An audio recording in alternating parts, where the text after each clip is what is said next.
This is the fourth and final session of Tract 1 Financial Management. My name is Jeff Fries. I'm with Zoetis, and formerly known as Pfizer Animal Health, and we're very pleased to sponsor this educational event in conjunction with NCBA for our 20th year.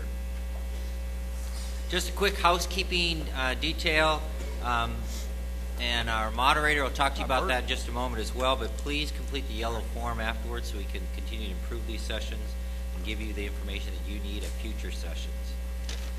I have the pleasure of introducing our moderator for this final session in financial management, Dr. Ron Lemonegger, as a research and teaching extension appointment at the Department of Animal Science at Purdue University. His research and extension programs are integrated and are focused on helping producers find system-based solutions that not only improve production efficiency and profitability, but also enhance the stewardship of the land and cattle.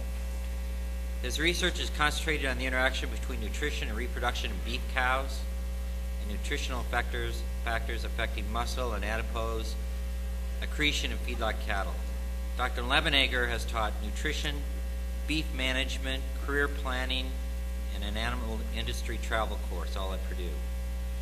He has served as executive director of the 5-state beef initiative, where he developed and nurtured relationships between the university, state governments, cattlemen associations, and the Farm Bureau in the 5-state region.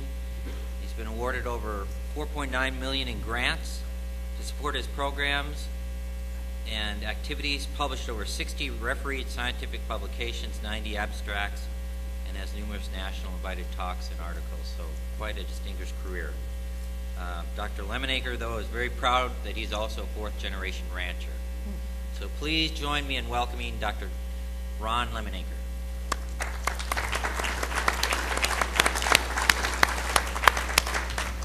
We've got an exciting fourth session, I think, for the group.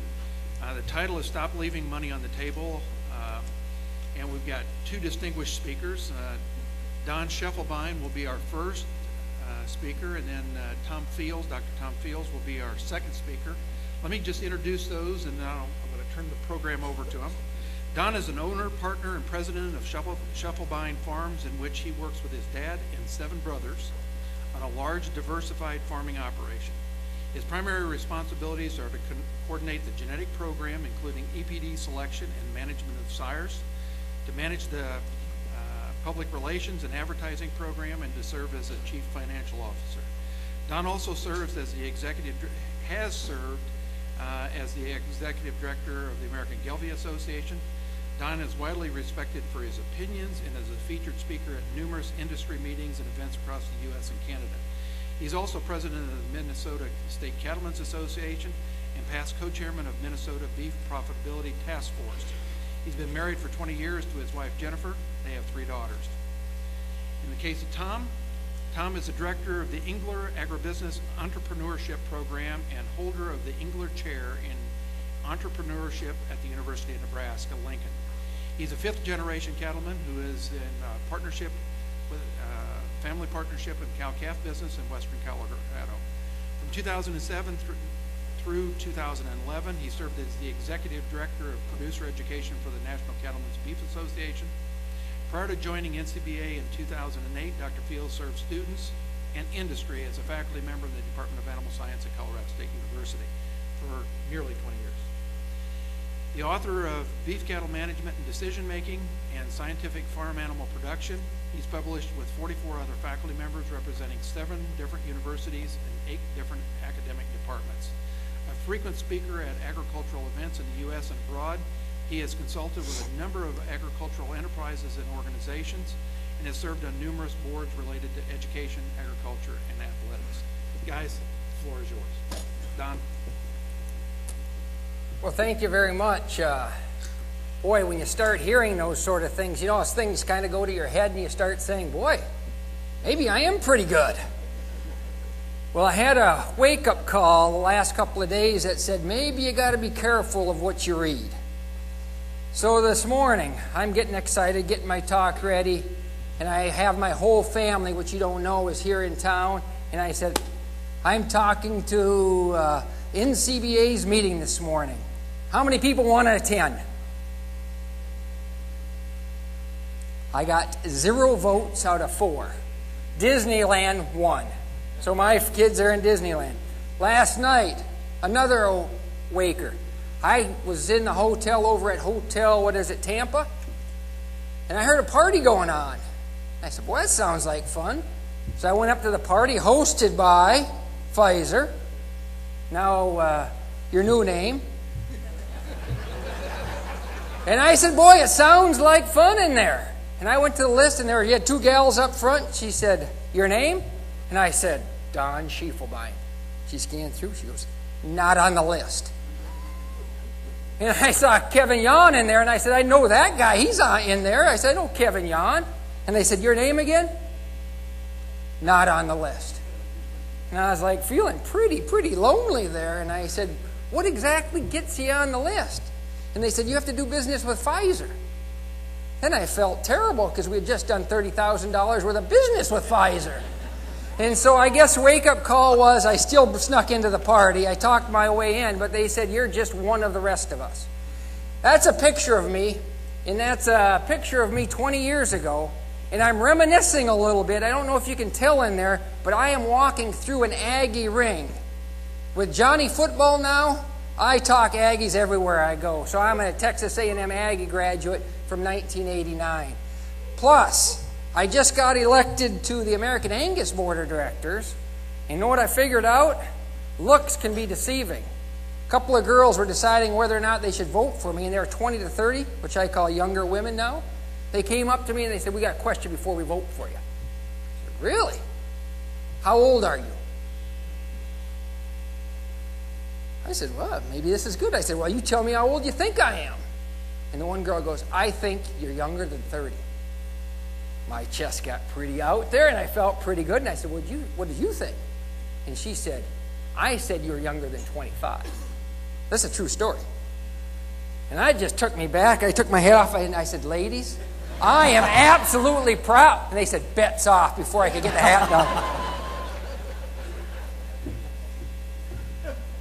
I'm going to take you through, and I think it's, let's see, how do I operate this? Up. There we go. I'm from Minnesota. Hopefully this gives you a little idea what Minnesota's like. Did I tell you I went to Texas A&M University? Why do you think I went to Texas A&M? Exactly. All right, the IQ check's in place. We got everybody on speed. The only thing you now have to think about is I married a Texas girl who went back to live with me here. So you got to question her IQ. Family operation. Just a little brief bit about us. There's 9 sons, 8 daughter-in-laws, 32 grandchildren, 11 great-grandchildren, raising Angus cattle since 1958. The key thing there is a guy came up to me at the Angus convention and goes, boy, you guys are overnight success, aren't you? I said, well, that's amazing how fast 58 years goes. That's our family, that's our background, that's what I have to deal with every day from my brothers and where their backgrounds are from. You notice we didn't get 2 Texas A&Ms in there, though. That's what the family looks like, all 62 of us, when you try to envision that collectively. And for those that are wondering, we are indeed Catholic. About the operation. 4,500 acres, all owned. 850 registered Angus cows. We AI about 1,000 females per year. And we market 350 Angus and hybrid bulls each year. And that's just a glimpse of our bull barn there as a photo. And I wouldn't be a seed stock guy if I didn't tell you we are having a sale. And it is coming up. And so if you're needing Angus bulls, there's a place to come to in Kimball, Minnesota. We also purchased 25,000 head of customer cattle annually, and I'll get into this just a little bit later. That barn there is where we feed them. That's what it looks like inside.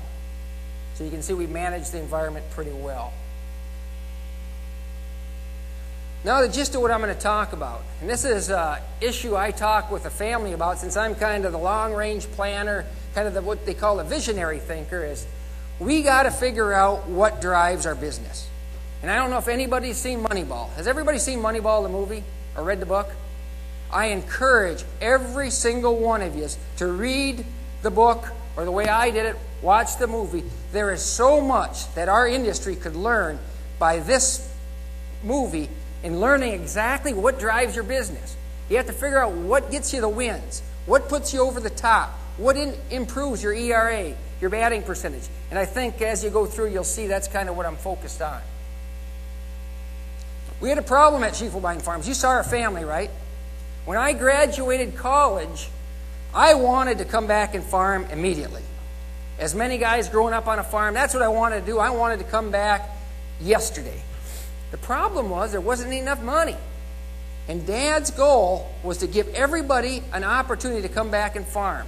So what we had to do as a family is, how do we get enough money to allow everybody to farm? And remember, there's 62 of us. What was the message going through all the cattlemen's colleges, etc., the previous 20 years? It was always, you've got to be a low-cost producer. In fact, I heard it, I think, twice already this year from producers. You've got to be a low-cost producer. You've got to be a low-cost producer. And I thought about that, and we got pretty good at it. We succeeded, I guess, because when you look at our numbers, we reduced our expenses dramatically. We watched every single penny and cut absolutely where we could. And we reduced our expenses for our 450 cow operation 15 years ago now, down to $300,000. So we thought we had really cut it pretty good. Now what's the problem with that? What's the problem when we figure out and focus on just cutting expenses? You can only cut so much, right? Now, how many people have felt that thing? You know, you can only cut so much. And you look at it, unfortunately, our gross income was $350,000. This is 15 years ago. Okay? I had a pretty good job at a breed association. My brother Tim, who wanted to go back, had a pretty good job at a packer. My wife had a pretty good job. Do you know what the sad story was? The three of us earned more money than our whole farm. How can I come back to farm when I am making, personally, my wife and my brother are making more than the whole farm, and they have $300,000 of expenses? Okay? That's where we want to get to. We want to think about that equation. What drives business success? And I want you to think about this on every other business in this whole world. Profit equals revenue minus expenses. But the bottom line is, if you don't make money, you can't get rich. If you don't increase revenue, there is no money to spend. So everybody has focused our ideas on the expense side of the equation, when how many people do you know who are really, really wealthy who didn't make a lot of money? Think about that. How many really, really wealthy guys say, you know what, made all my money by not spending any? I want you to think about that. How many really, really wealthy people said, I made my fortune by reducing every cost I had? That's where the Moneyball says, and it's much different than what we thought it was. Okay? We had to change our decision-making process 15 years ago. And I want you to think about this. Ignorant purchases on price, knowledge purchases on value. How hard is it to look at things and buy the lowest number? How difficult is that? If somebody says 5 and some says 3, what's the lower number? Could you teach your kindergartners to do that? Okay? Do you think that's the way it is for business success? That's as simple as it is? Just find the low number and say, okay, it's 3, win. No. Ignorant goes on price. Knowledge goes on value. And I'm going to go through all the key costs in our operation. And I'm going to show you why, when you choose price every time, are you necessarily choosing the best value? No. Pfizer, you're going to be happy to hear this, by the way. You got to spend money to make money. Okay? Don't ever lose that mindset. It's going to take investing money to make money if you really want to make money. Okay? So that's the mind, and that's a big mindset. When we talked to Dr. Patterson, he said we could change things up a little bit. And I said, I'm going to change things up a little bit, and our mindset here is a little bit different. It takes spending money to make money. What's the biggest What's the biggest cost in a typical cow-calf operation? What's your biggest cash cost? Feed, right? So if your mindset is, I want to reduce costs and I don't want to invest money, you do it as cheap as you possibly can, right? Everybody know what that is? 10 years ago, we went to wrapping hay. Was it the cheapest thing we could do? Was it the most profitable thing we could do? I'm going to tell you some information. Before we wrapped hay, before we invested money in spending money on wrapping hay, how much of that hay bale in Minnesota you suppose got wasted on the outside? Yeah, it's about 6 or 8 inches for sure, right? Which equates to somewhere around 15, 20, 30%, okay? And in Minnesota, this is going to be, I don't mean to offend anybody, unlike lots of places, we get this thing called rain that occurs, okay? And when rain occurs, how good does your hay get put up? So you want to be able to put up hay while it's its highest value, put it up quickly, and make sure it retains its value. When we started doing this, because this saved us 20% of our hay, just like you said, what could we do to increase our revenue? We could run how many more cows? Doing quick, easy math. 20% more cows. One simple practice, we invested money, net the cost, and we can run 20% more cows. Before we wrapped hay, we bought hay almost every single year. Since we wrapped hay, we've expanded our cow herd 20%. Big difference in investment. Another example. Create best value feed. In our parts of the country, byproducts are becoming increasingly available. Byproducts, by and large, are reasonably priced feeds, right? And our example that I'm going to throw out to you is sweet corn waste. So when you go to a sweet corn processing plant, when they get done making the corn that we get to eat, there's the corn cob, there's the shuck, there's all that to waste corn that comes out one end. We buy that. We buy it for $6 a ton. And this is where it becomes a little different. Okay? The key then is to convert low cost, low value feed to best cost, high value feed. And by the way, that's not being a low cost producer when you read that. You're converting low cost, low value feed to best cost, high value feed, which it means you're going to invest what? Money to improve it. Okay? And here's what we found. But what we do basically is we take that as a raw product, we bag it immediately, we dry it up so that the moisture level, which has most of the nutrients, doesn't go away, and we put it in a usable format where there's zero waste all year long. Okay? What we did is we converted $6 silage, because that's what the sweet corn silage costs us, to $30 silage. Is that smart? But is that being a low-cost producer? You know what we figured out for those people who buy silage at $6? You know what that corn silage is actually worth? If you buy it just at $6 and keep it and store it in a big pile like everybody else does without adding value to it and increasing the value, guess what it's worth? About $6. Okay? We converted it to $30. Now what does it compete with? It competes with 170 bushel corn.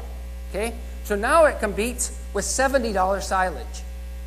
So we added some money, but now we convert it $70 silage.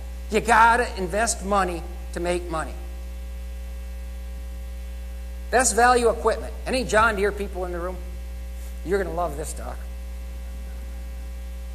We buy 4 of those tractors. That's like I get caught up on that. I think it's like a 78 430. Does that sound right? I think it's a 7430. We buy 4 of those. Okay, we have 4 of them on the farm. You know what we do on the farm? What's the value of John Deere paint? Its resale value is really, really high. What's the other value of a John Deere equipment? Its service department, when you need it, how you need it, extremely good. Okay, they have a good dealership, etc. We buy brand new tractors. How often? Anybody want to guess? 2 years is a good guess because that's when warranty runs off. That's a great guess. We do it every single year. Every single year, all new equipment. We buy 4 of those. Okay? We buy 1 of those. That's, I don't remember if it's 8235 maybe R or something like that. We buy 3 of those. And we buy 1 of those. Okay? Now you're thinking, this guy was born in money. He's rich. Why do we do that? Is it because we wake up and say, you know, we have a big ego and we want to drive new equipment? We got to show everybody else Schiefelbeins have made it in this world. We've done this now for the last 10 years. So if you're adding up the math, if there's a John Deere dealership in here, that means we purchased 90 brand new John Deere things in the last 10 years. Okay? I've added it up. What do you think the average cost per hour is for a 7430?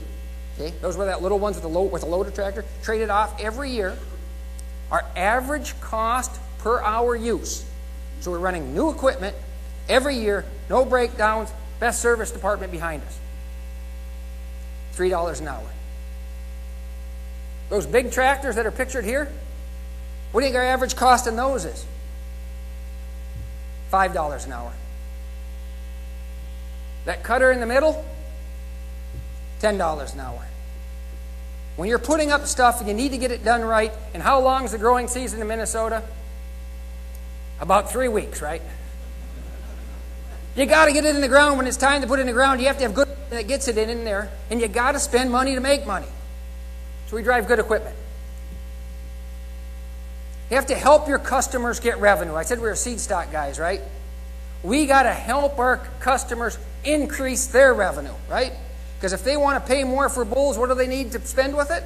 They need more money, right? The key to more revenue for a commercial cow-calf guy in the northern tiers of states, where it's a spring calving cow herd, is to selling a heavier calf with the ability to grade certified Angus beef or better in April, May, and early June. Okay? And I'm going to show you some data that supports that. The key to getting more revenue is selling a heavier calf that has the ability to grade that will come out in the months of April, May, and June, early part of June. Why? Look at the data. Study the money ball. Okay? That's a seasonal 550-pound calf price. Okay? When you're selling when you're raising calves in the spring and selling them in the fall, where's the sweet zone? Early part of the fall season. If you look at that, see the early part where it crosses there? That's when you sell them for the most.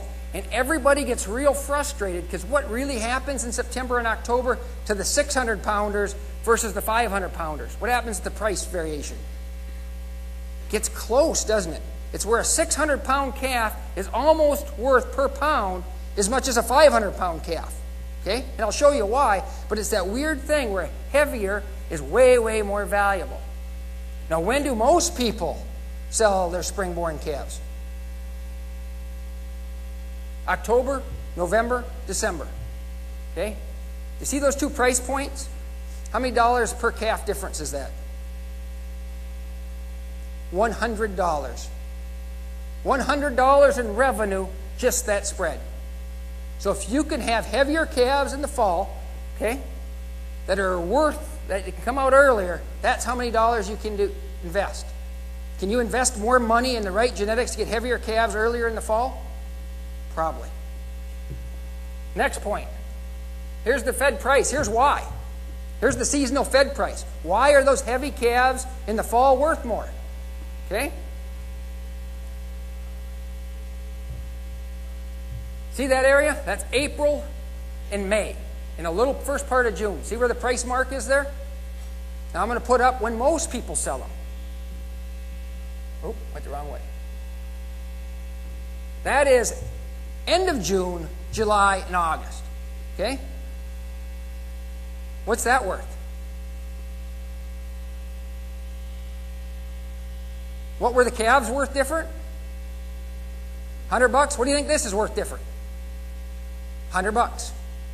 Okay? So the feeder gives the money right back to you because they're worth more dollars if they can get them out earlier.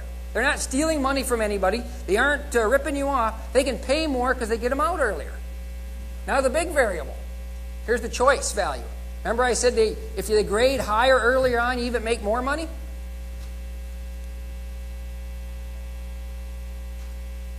First one is what the choice select spread is in April, May, and early June. Okay? Everybody follow me? The second red spot, is the average of where the choice select spread is in end of June, July, and August. Everybody with me now? Everybody following? What's the value difference there? $50. Just to have the genetics to grade. $50. If you can get a calf that can grade in April, May, and early part of June, it's worth $50 more than one that typically is June, July, and August. Following me? Increased revenue? We purchase 25,000 head of our customers annually. Our goal is to make sure we get them the genetics that when they put them out on pasture, they're heavy enough and grade good enough so that they can be in that profitable zone. You remember that barn? That's a slatted barn. Remember the picture of it when we saw it earlier with the calves inside? That's a slatted barn. Okay? So it's like a pig barn. So it's a feed yard on slats. Now, how many people think that's the cheapest feedlot you can build? Anybody? What do you think the cost per animal unit is to build an all-slat barn like that? You're close. Oh, but we got an auction here. Hold on. I knew I should have brought a bull. $1,000 is right on the mark, whoever said it. It came from both ways. About $1,000 an animal unit is what this thing costs. Is that the cheapest way to put up a barn? The cheapest way to feed one? Why do we have a barn then? We're in Minnesota, and we want to hit the sweet zone, right? And what do you do when you have a barn? What factor do you take out? Weather. So if you want to consistently hit April, May, and the early part of June, right? Can you have weather screwing with you? No. And this takes it out. So when the packer buyer comes, we can dial in exactly how many head that he wants for April, May, June with low stresses. And those low stresses also allow the cattle to show most of their genetic merit, right? So last year, out of that barn, remember they're young calves, which are the hardest to grade, right? So they're less than a year old calves, right? The average animal out of that barn does 50% certified Angus beef. Off the scale, grade-wise, for a young calf. And that's why.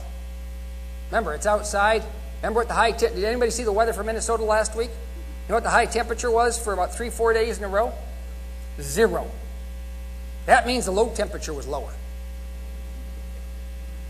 Best buy value vaccines. Any Pfizer reps here? Okay, take a look. Ignorance is price, knowledge is value. Got it? First year, or 2009, when we used all Pfizer products, we had a 0% death loss. Got kind of cocky, didn't we? We didn't know. We thought it was all our management, right?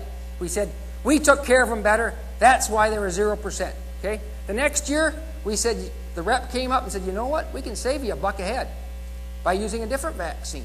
So we changed vaccinations in 2010. Went away from the Pfizer, the most expensive one at the time. Got 1.5% death loss. Okay? Everybody with me? Now, is 1.5% death loss on weaning calves bad? It's not bad. It's probably beating industry average, right? The next year, we went actually to a different drug because they all are BRSV, BVD, PI3, right?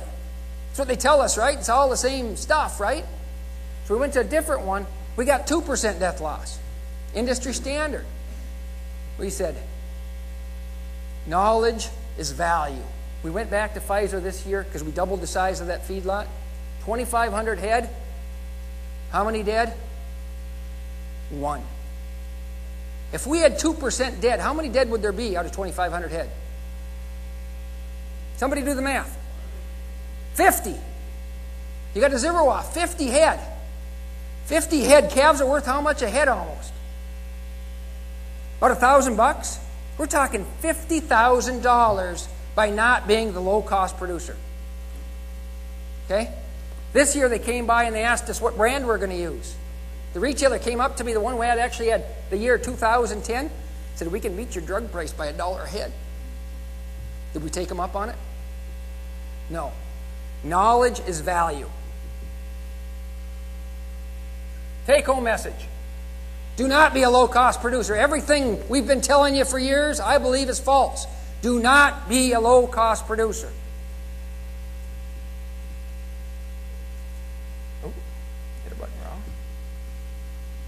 What drives wealth? Now I'm going to take you back. Remember what our family was 15 years ago? I'm going to fast forward you 15 years into today, okay?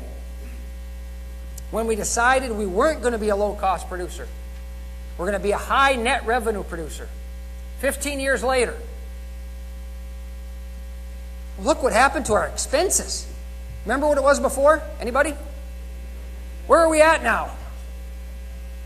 I am the CEO of the farm. I should be fired, right?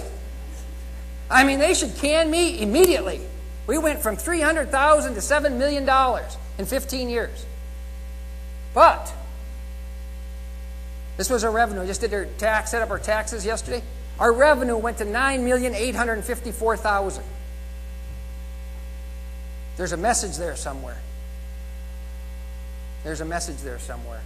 With that, by the way, tractors don't stay up on ice. I just thought I'd throw that out. That's me pictured. If you got the impression I'm smart, I have to bring this up to show you I'm not that smart. Thank you very much. I appreciated being here.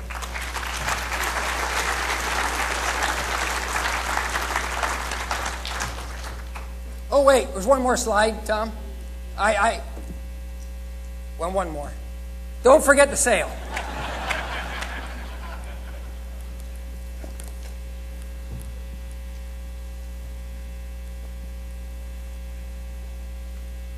You married up, man.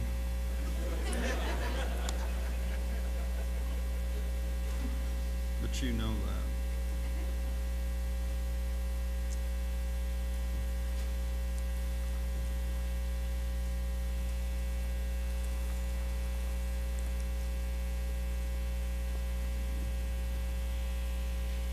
Well, we're a little different story than Donnie. We're a family business as well.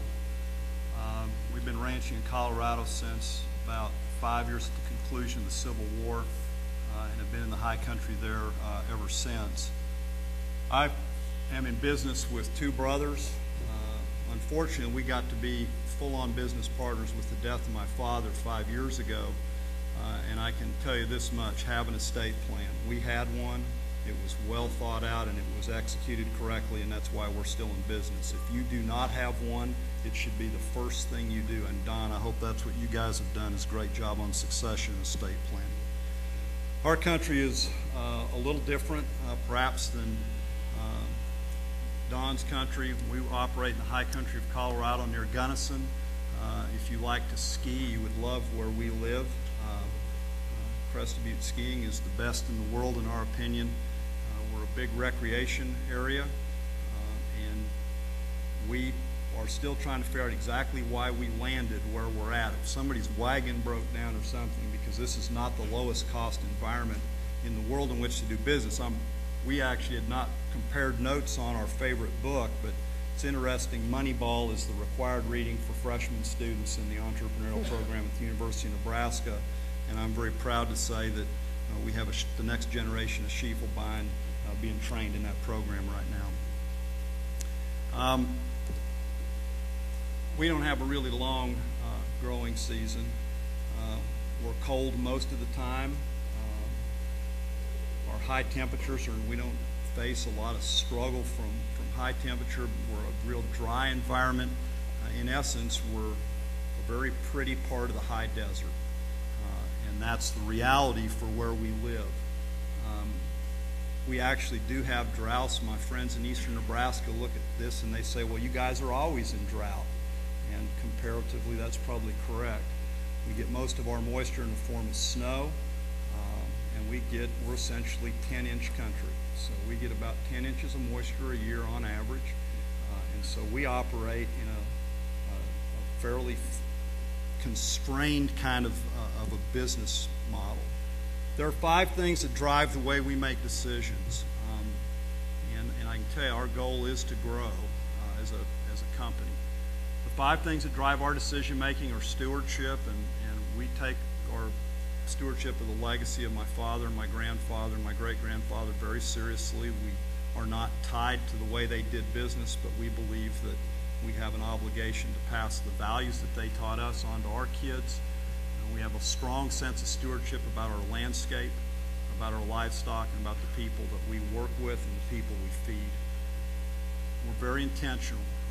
We make decisions based on data. Now the good news is we have a manager who is on, and none of the owners are on farm all the time. I have a brother who's a conflict management resolution specialist consultant in Boston, Massachusetts. You have not lived till you've had one of those as a business partner. And my other business partner is a commercial banker. He actually brings some real value, but no free money. We keep waiting for free money Friday. It hadn't shown up yet.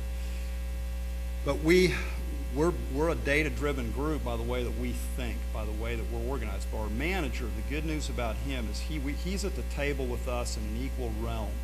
He brings context to the spreadsheets and the metrics.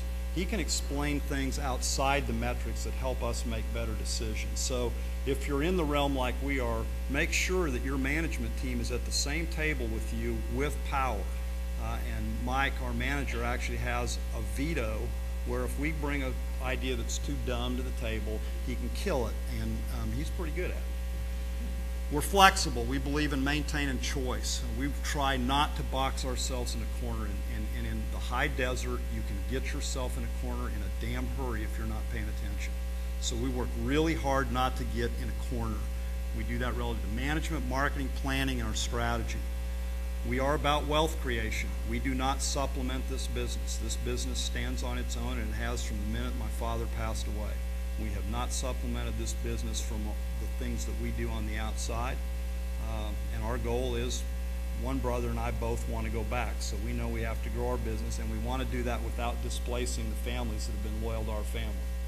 And so that's why we have to grow before any of us can go home. We do want to transfer this business to the next generation. What they will do with it, we're not sure, but that is the goal, is to transfer that. And we're a continuous improvement mindset.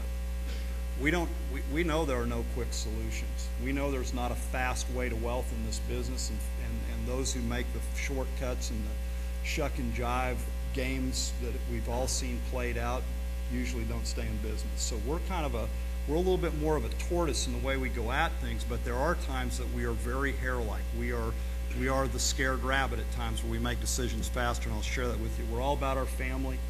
I have a unique direct family. I have 3 sons in college, and you can see we have a pair of bonus babies there. We also have a set of 7-month-old twins, which has changed our forecasting a little bit, but it's added a lot of value. So our whole realm, though, is about these people. Everything we do is to make sure the people in those pictures have opportunity and have the joy of hard work. And we believe that's an important part of what we do. And we also have, I really have a picture of a consumer up there because we're very intentional about who we feed. We ask a lot of tough questions in our business. With a banker brother, let me tell you what, he's a brutal little booger. He is hard-nosed. We don't make any stupid decisions with money. He is a professional warrior, which is really great to have in the family. It's probably going to kill him, but he worries about stuff that I don't worry about. I worry about things that he doesn't worry about, and then the consultant, he worries about the pair of us. But we are unafraid of hard questions. We ask and beg for hard questions. We ask for hard questions from the people we do business with. That's part of how we get better at what we do. This information drive is really, really important. And it's amazing to me how few cow-calf producers in the country, if you look at the data, actually are driven by hard numbers. In the rest of the world, top-line revenue only comes if you know the numbers. Managing cost only happens if you know the numbers, and you can't do principal repayment, which is the real route to wealth, if you don't know the numbers. And that's one of the things that we're working really hard to do, is to be debt-free, and we're about 1.5 years away from being debt-free in our business. We run about 400 cows. I should probably tell you a little bit about the size of our operation. Our goal is to start our path towards 1,000, and eventually, hopefully, maybe bigger than that. We look hard at the financials. We look at productivity data, inventory selection, culling, trend analysis, and what it does, it enhances internal communication in our business. If you don't have the numbers, you're guessing. And guessing sucks, and that's why Moneyball is such an important thing to go look at, is it helps you rethink how to look at the numbers and how to make choices and how to find undervalued assets that you've been overlooking for years. And that's one of the things we work really hard to do, is keep looking at our business and looking for those undervalued opportunities. We have learned, though, that there are times to slow down. And one of the things that you would find at our place compared to 10 years ago is we are a much slower handling crew than we've ever been. We now can sort cattle, process cattle, and you will not hear a human voice that's risen at any sort of level other than to just ask a question. There's no screaming and hollering. There's very little tension. There's more smiles than not. People feel good about what they're doing, and our cattle are responding in kind. We use the same supplier on health products as well. Just learned to say the first name without the P, and now I've got to learn this one, but we'll get past that. That product works because of the way we handle our cattle, and that's been a huge change for us. We went to source and age tags on wean calves, and everything that did, that slowed us down in our vaccination protocols. And at first, some of the crew was like, man, we're a little slow. I said, guys, trust me, this is going to pay on the other side. We have no brakes. Slowing down in some things helps us. So we've learned when to slow down and when to speed up. And that's been an important part for us. We're also very, very decisive in the face of weather trends. In the high desert, when it looks like it's going to be a cold son of a buck and it's going to stick in for a while in a valley like ours, you better be waking up. And so about 4.5 years ago, we got into a prolonged cold period. We could see it coming. At day 10, we had a meeting and we said, okay, pull the trigger on the heifer development plan. Every young female left the ranch and went to a feed yard. It allowed us to take the feed that we did have, pour it into the cow herd. We developed the heifers, bred them at the feed yard. It was not a low-cost decision, but we ended up with about a 93% pregnancy on our heifers. Our two neighbors, 4%. We moved, and all the while going, well, this might be wrong, but we moved. This past year, the drought was coming, and even in 10-inch country, when you can see it coming, it's coming. We had a drought plan, and we started executing it in April. We made all our feed purchases in May, and we repurchased all our supplement for 2013 in late May, early June of 2012. Right? Because we knew the price was going up. We didn't buy at the low, but we knew damn sure we didn't want to buy at the high. And so we made strategic decisions, and because we had a plan, and because we had metrics, and because we trust each other, and that's huge in our business. I'll tell you what, I trust our manager, he trusts us, and I trust my two brothers. They frankly make me mad sometimes, but I trust them, and they trust me, and that means a big deal to us. Genetics is our best control point. Now, sell high over here on genetics. I can tell you this, the biggest mistake we made in our business about 15 years ago, my dad, it's one place we had a huge debate about, and he was the boss at that time. He decided he was going to fix price on bulls, and so he said, we're not going to spend a dime over $1,800 a bull. We could find bulls that we could buy for $1,800, and about half of them met our specs. The other half didn't. It cost us a lot of progress. We don't cut corners on selection. We have a disciplined selection program, and we use heterosis. We use a continental English F1 bull, and that makes our system work. We pick the biological type that fits the high country, and away we go. We are going to expand, but we're not going to try to do it on high-priced land, especially in a high recreation area like ours. We're going to lease ground. And we lease ground from people who live out of state, and then we do a great job servicing the relationship in those lease experiences. And I have a brother who is really, really good at that. He is absolutely magic, and that's his job, is to take care of that. So we think the land bubble's coming. We think the day will come. We'll get a chance to buy land, but right now we're going to do it on leases.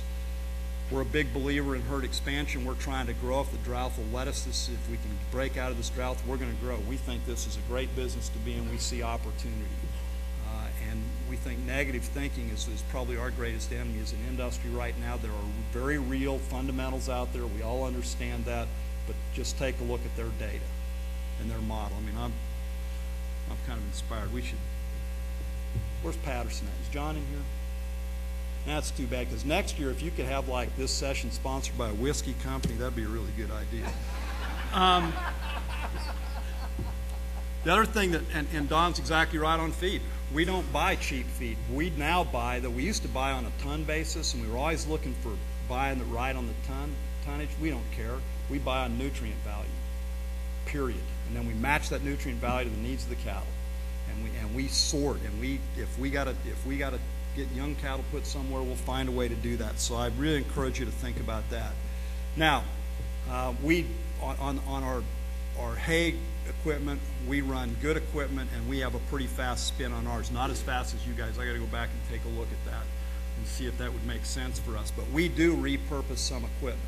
We used to put up small bales, and we had several, New Holland stack wagons that ran around picking up bales that we stacked with. When we went to round bales, the thing we did not want to do is take the labor costs and the time costs to actually move those bales out of the field. So one of our neighbors, who's one of the smartest guys I know, Bill Tramp, he figured out how to repurpose one of these to pick up 5 round bales at a time and stack them without ever to get off. As soon as we saw his work, we said, well, you build ours for us. We converted them, and it is amazing. So you can repurpose stuff and make money and save yourself time doing it. A couple of just last thoughts, because I know we're standing between you guys and lunch. Ask a lot of questions and ask people to come in and question you. One of the things that we do is we ask people with fresh perspective to come to our ranch. My brother from Boston, he actually brings a different family every year from the East Coast, and we just ask him to bring people who have professional talent, and we ask them to come in and just take a look at our business. And we ask them to look at what we do as consumers, and it's very, very interesting. We get some great insight from that. We ask a lot of people to look at what we do. We're not afraid to change, and we're not afraid to be told that we're dumb. And hopefully some of the things you've probably heard me say is going to save you, makes you say, man, that was dumb. We ain't doing that. But if you don't know, if you're not questioning your own assumptions, and for us it's all about simplicity. In the long run, can we make it as simple as possible but no simpler? We have to run a simple business because of the way we're structured. We'll take more complexity when ownership moves back. We take great care of our people. Our manager owns cows with us. We take care of our people, but our job is to make sure that we don't complicate his life to the point where he says, to hell with you guys, find somebody else to do this. We try to make it simple. I encourage you, and Moneyball's very much around that notion. Don't get caught up in stuff that doesn't matter. Simple but no simpler, and you can make money in this business. We believe there's real value. We believe there's value in questioning what you do. We don't think there's a recipe. I would encourage you to use the metrics, and I would encourage you to think out of the box and spend some time talking to people outside of this industry, because there are lots of great ideas outside the cattle business that we can put to use. Moneyball is a great example, and there are lots others like it. Go find those really innovative young entrepreneurs and let them have a look at your place. You'll be surprised what they might teach you. If we've got time for questions, otherwise I know we've got a question and answer session just after lunch. Anybody have a question for Donnie? I'll just moderate and point the questions to.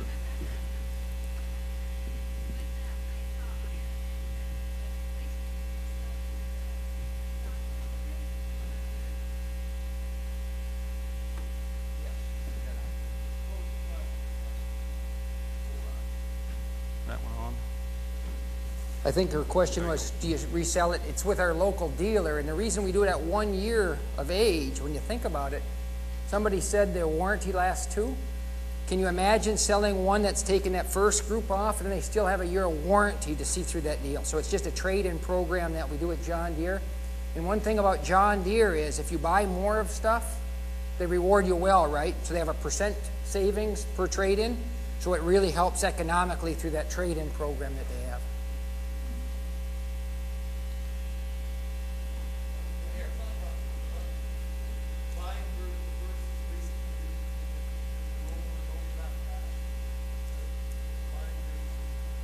On equipment, you're asking? I believe his question is, did you ever consider leasing equipment instead of buying equipment? Yeah, I think, yeah, we did, but we like to own things, whether it's land or et cetera. We want that value in our asset portfolio. And when we compared it to leasing, you try to walk up to John Deere guy and tell them you want to lease a tractor for $3 an hour or $5 an hour, and they will look like you're from the moon practically. Because I would say going rates on those tractors would be closer to $35 an hour, $20 an hour, something like that, depending on the size. So they would look at us and they'd say, you're from Mars. So our return is we can make way more money trading them ourselves than owning them.